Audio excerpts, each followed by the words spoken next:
Dito talagang mararamdaman mo guys na talagang malungkot na ang Japan, lalong-lalo na walang mga marites sa daan. Nasa social media na, kaya eto tingnan nyo yung mga building, puro abandon na, kaya siguro talagang ganyan ang buhay. Tingnan nyo naman yung daan guys, napakalungkot, pa isa-isang mga dumadaan ganun, halos hindi man lang nagta-traffic ganun, parang nakakalungkot na, no? Pero ako, kung pagpipilian pa rin ako, kahit na ganito ang Japan na medyo wala ng tao, mas pipiliin ko pa rin dito dahil masarap ang buhay at saka parang peaceful ganun. Wala kang iisipin yung may magnanakaw ganun.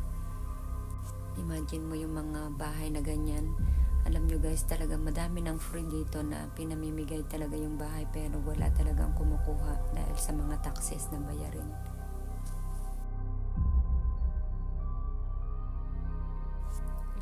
Dito sa lugar namin ay sikat na sikat dito sa hot spring place, kasi ay bundok nga siya, tapos may vulkan din na kaya sikat siya sa mga hot spring ganun. Pero by this time siguro yung mga lahat ng hotel dyan, almost siguro mga 20% na lang ang 20 to 30% na lang siguro ang serve dyan, pero as in wala na talagang taong pumupunta ganun, kaya nag-iisip na rin yung mga iba na wag na lang ipagpatuloy ang kanilang pagbibusiness, kasi tingnan mo naman guys, mga bahay, mga abandon na rin, walang masyadong tao, halos nagsilipatan yung mga tao dito sa Tokyo, ganun sa city.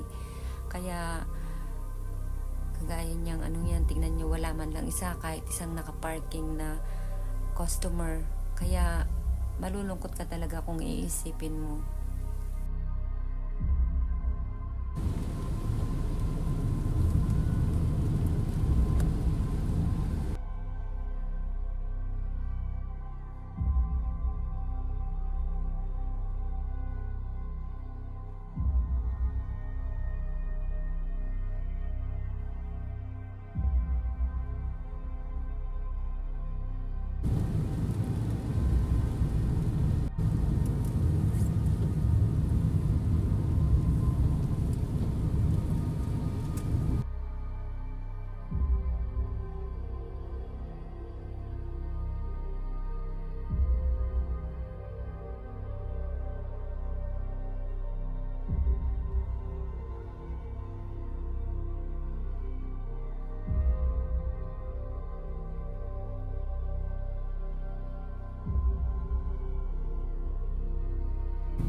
Sa dam guys,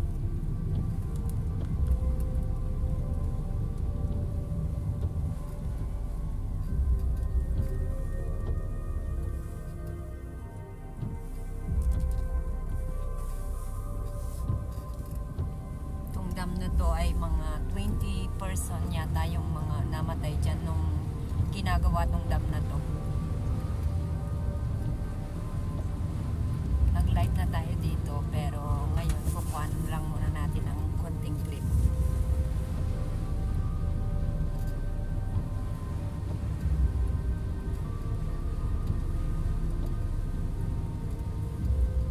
Parang anytime, any moment may lalabas na sa dako.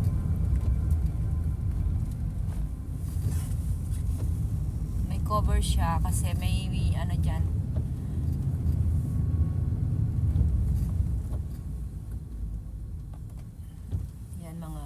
Abandon na yan, mga abandon hotel ganun. Tingnan nyo, wasak na talaga, as in wala na talagang tao dyan. Kaya guys, hanggang dito na lang muna yung video natin. Sana nag-enjoy kayo, marami pa tayong pupuntahan by this time. Salamat, paki-follow na rin po, at palambing po ako ng heart. I love you guys, bye bye, see you on the next video.